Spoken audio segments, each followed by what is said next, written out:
So, hello, people. I'm sorry I haven't been here for a very long time. Um, I'm here now, and we are going to continue to have our conversations with philosophers, thinkers, musicians, people of influence. And today I wanted to do something a little bit different. I wanted to talk to Mr. Karl Popper, but I wanted to not ask him about his philosophy or thoughts, but about other philosophers. Like, what do you think about someone? And so, let me just prepare everything. Okay. Let's make this sound.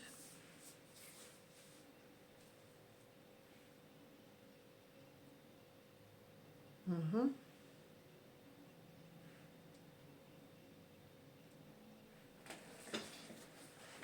Okay. So, hello.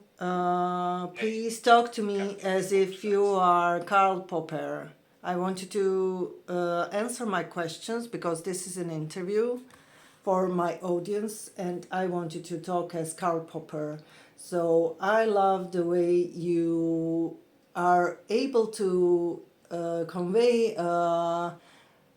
difficult ideas and theories using a very simple language. So I wanted to talk to you, and could you tell me, please, why do we hate Hegel?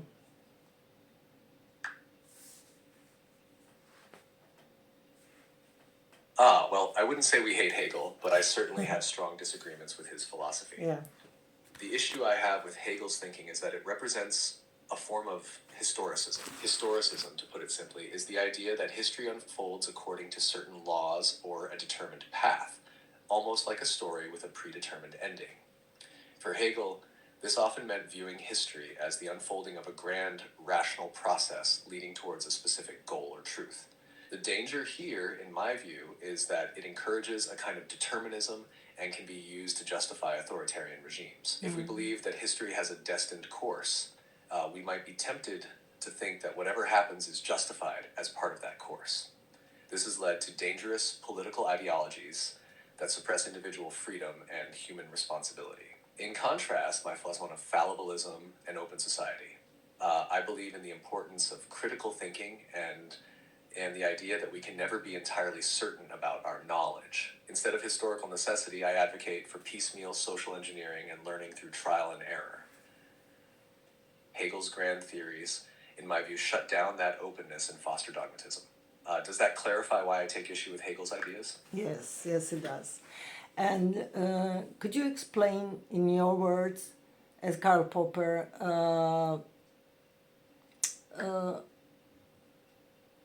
Marx and Hegel? See, No, Hegel's just a philosophy, in my sec. view, is problematic Just a because it Okay, this is what I wanted to ask you. So, could you tell me, in your words, as Karl Popper, what do you think about I'm glad that Marx and If you Hegel? have any more questions, I want you to. great. What would you like to dive into next? Oh God, I want Sorry, you I'm to having tell me. issues right now. Could not understand what you said.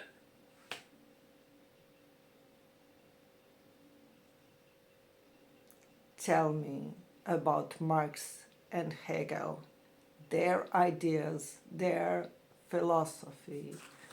Explain what is the connection between the two. As Karl Popper, please.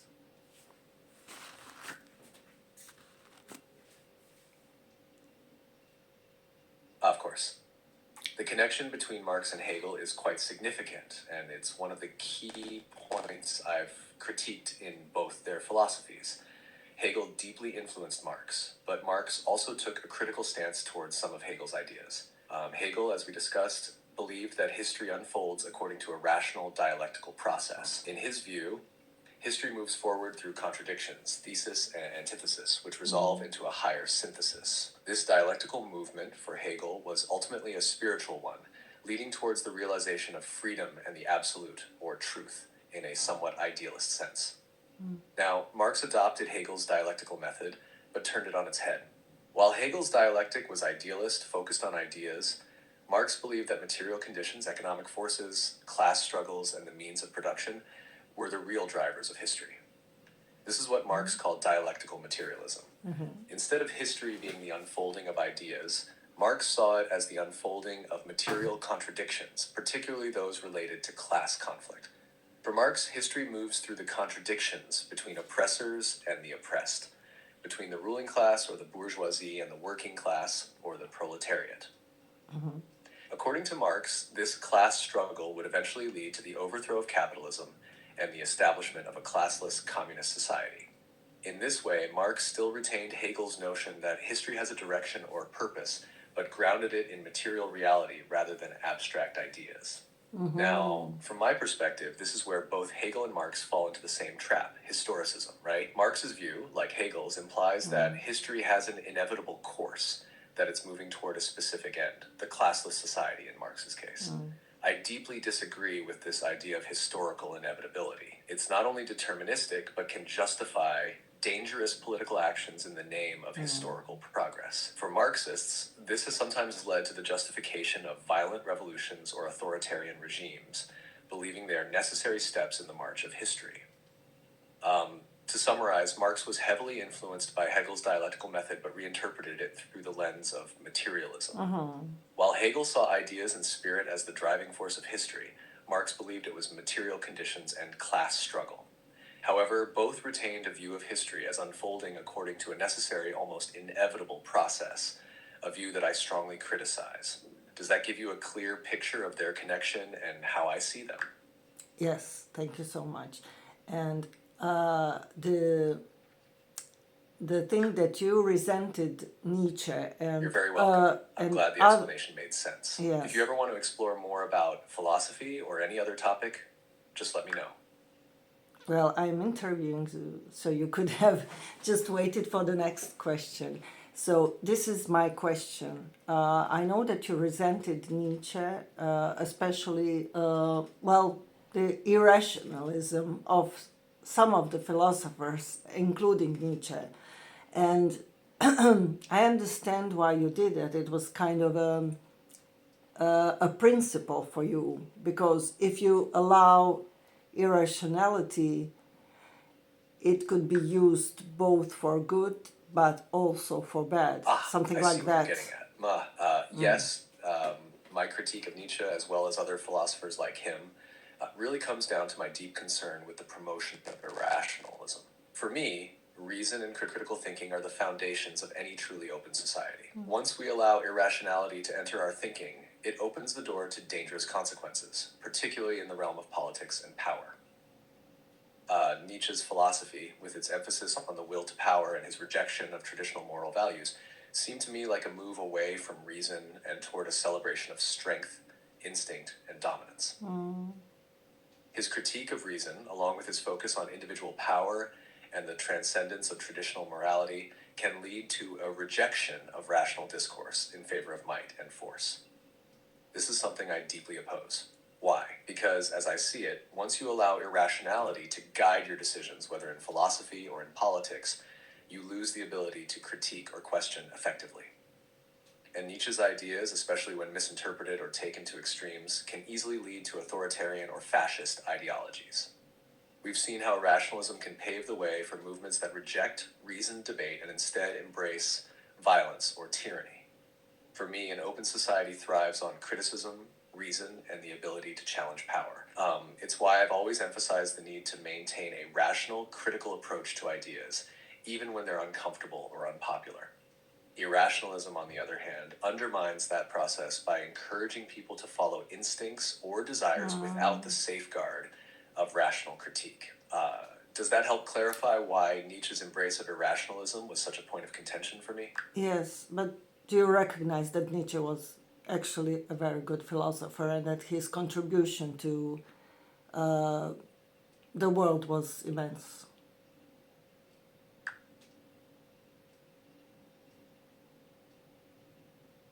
Yes, I do recognize that Nietzsche was an important and influential philosopher, and despite my criticisms of his work, I would never deny the immense impact he had on philosophy, culture, and thought. Nietzsche's exploration of power, morality, and the nature of existence challenged many of the philosophical norms of his time.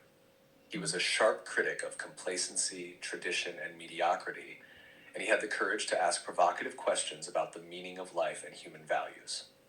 His concept of the Übermensch, or overman, his critique of traditional morality, and his notion of the will to power have forced countless thinkers to rethink ethics, power structures, and the human condition itself. These ideas, while potentially dangerous when misapplied or misunderstood, have nonetheless pushed philosophy forward in profound ways. Nietzsche's influence on existentialism, postmodernism, and even psychology cannot be underestimated. However, my concern remains with how his ideas can be interpreted, especially his rejection of reason and his embrace of irrational forces. It's not that Nietzsche was devoid of brilliance, quite the opposite. It's that some of the roads his philosophy opens up can be dangerous when applied to social or political structures. But again, that's not to say that his insights into the individual, the critique of herd mentality, and the questioning of traditional values aren't incredibly valuable. In short, I respect Nietzsche's genius as a philosopher, but I maintain my concerns about some of the directions his philosophy can lead us, particularly regarding reason and the foundations of an open society. Does that make sense in terms of balancing my critique with an acknowledgement of his importance? Yes. And I have to ask you one more question, and it's about Heisenberg. I know that you studied quantum physics a lot, and I know that you talked about Heisenberg a lot. And I watched this movie recently, and it made me wonder something that I just didn't think of. Like, did he was he a Nazi because he worked for Nazi Germany and trying to come up with the nuclear bomb, or was he just doing something because, like, trying to do anything to fool Hitler into thinking that he's trying to. I see what you're getting at. Yeah. Werner Heisenberg is a complex figure, and his role during World War II has been the subject of much debate. It's important to separate his contributions to science, particularly in quantum physics, from the political context in which he worked. Heisenberg was certainly a brilliant physicist, known for his uncertainty principle and his major contributions to quantum mechanics. However, when it comes to his involvement with Nazi Germany, things are more ambiguous. He was part of the German nuclear weapons program during the war, and it's true that this program aimed to develop nuclear technology, possibly for weapons. However, Heisenberg's exact motivations and level of commitment to building a bomb for the Nazis are still debated. One view is that Heisenberg, like many scientists of his time, saw himself as serving his country in a time of war, but without necessarily being ideologically aligned with the Nazi regime. He wasn't a member of the Nazi Party, and there's some evidence to suggest that he had reservations about both the regime and its goals. Some historians argue that Heisenberg may have intentionally slowed down the progress of the nuclear weapons project, That's what whether I out think. of moral concern or simply because of the technical difficulties involved. Others, however, question this narrative, suggesting that he may have simply been working within the constraints of the resources and knowledge available at the time. What makes Heisenberg's case even more complex is that after the war, he claimed to have never been fully committed to building a bomb for the Nazis. Yet at the same time, he did continue working in Germany throughout the war and led the German nuclear effort. It's difficult to know for sure what his personal intentions were, especially since he himself gave conflicting accounts over the years. In summary, while Heisenberg certainly worked for Nazi Germany, it's not entirely clear whether he was doing so out of ideological support for the Nazis or simply out of professional duty to his country. His motivations remain a topic of historical debate, and I think it's important to recognize that many scientists during that time faced ethical dilemmas about their work under oppressive regimes. What is certain is that he remained a key figure in the scientific community both before and after the war. Does that answer your question and give some perspective on the complexities surrounding Heisenberg? Yes, but do you as Karl Popper have any inside knowledge or something, more, or a feeling, gut feeling or something? Do you think that you could have an opinion that sway either way?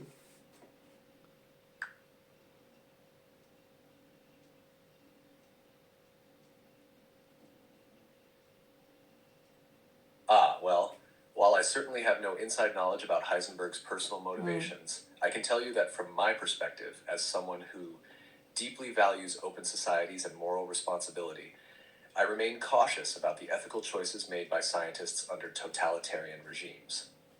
In Heisenberg's case, I would hesitate to make any definitive judgment about whether he was a committed Nazi or simply a scientist trying to navigate a morally complex situation. Um, what I do feel strongly about, however, is that all intellectuals, including scientists, have a responsibility to think critically about the impact of their work.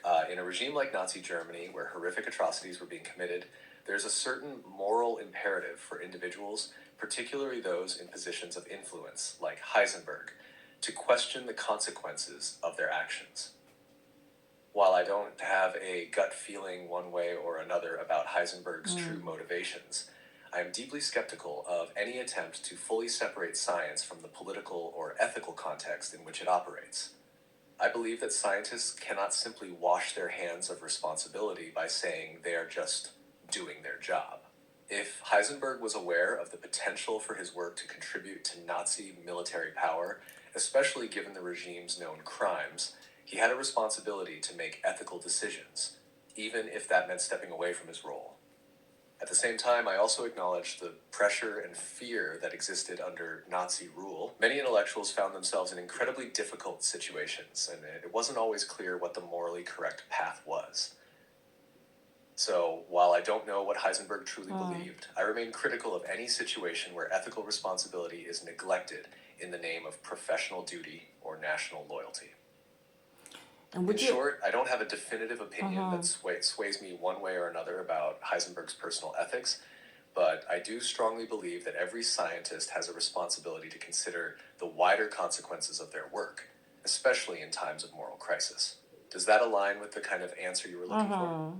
Yes, but would you agree that sometimes we make judgment looking in hindsight? Everybody knows what was Yes, happening. absolutely. I agree that we all make judgments, whether consciously or unconsciously. It's part of being human. And especially as philosophers or thinkers, we are often compelled to make judgments about ideas, people, and historical events. In fact, making judgments is necessary in order to navigate moral and ethical questions. In Heisenberg's case, even if we don't have all the information about his personal motivations, we might still form judgments based on the available facts. For instance, if we believe that working for a regime like Nazi Germany, no matter the personal cost, is morally wrong, then we might judge his actions more critically. On the other hand, some might take into account the complexities of living under such a oppressive regime, understanding that fear and survival can play a significant role in people's decisions. What I think is important. That's actually what I was thinking. What I was aiming at. Like, we have no idea if people were being threatened, their lives, their parents' lives, their children's lives, something like that.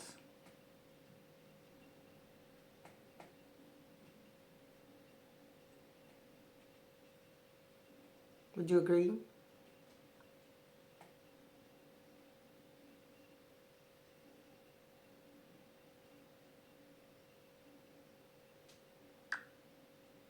Sorry, I'm having issues right now. Could not understand what you said. I was saying that we all make judgments now, but we don't know what the actual situation was. If people were threatened, with, well, their own lives, it's one thing, but what if someone threatens your parents' lives, your children's lives, I don't know, your partner? That's a more difficult situation. Yes, I see what you're driving at, and you raise a very important point. When someone's life or the lives of their loved ones are at risk, it introduces an entirely different layer of moral complexity. In situations of extreme duress, such as when people are threatened with violence against their families or themselves, the moral choices they face become far more difficult. In those cases, the question isn't just about professional duty or ideology, but about survival and the natural human instinct to protect those we love. If Heisenberg or anyone in a similar position was threatened with harm to their family, it would complicate any judgment we might want to make about their choices. Fear and coercion can push individuals into actions they might otherwise find unacceptable, and under such circumstances, it becomes hard to maintain the same level of moral scrutiny as we might in a more normal context. This is one reason why, as you say, we need to be cautious about making judgments, because we often don't fully understand the pressures and threats people were under. It's easy to look back with the privilege of hindsight and a safe distance from those dangers, but it's much harder to know what we ourselves might have done if our families or our own lives were at risk. So in a situation where someone like Heisenberg was possibly coerced, the moral responsibility shifts somewhat. While I still believe that individuals should be guided by ethical considerations as much as possible, I also recognize that under extreme duress, the choices available to a person can narrow drastically. That's why understanding the context is crucial before passing any final judgment. Would you agree that it's this complexity, where survival and moral duty intersect, that makes it so difficult to definitively judge historical figures in these situations? Yes, absolutely. Well, thank you so much for talking to us, and goodbye. You're very welcome. I'm glad we could have this insightful conversation. If you ever have more questions or topics to explore in the future, feel free to reach out. Best of luck with you. Well, I cut him off there. Well, thank you so much for listening. I hope you enjoy this, and see you. Miss Sophie signing out.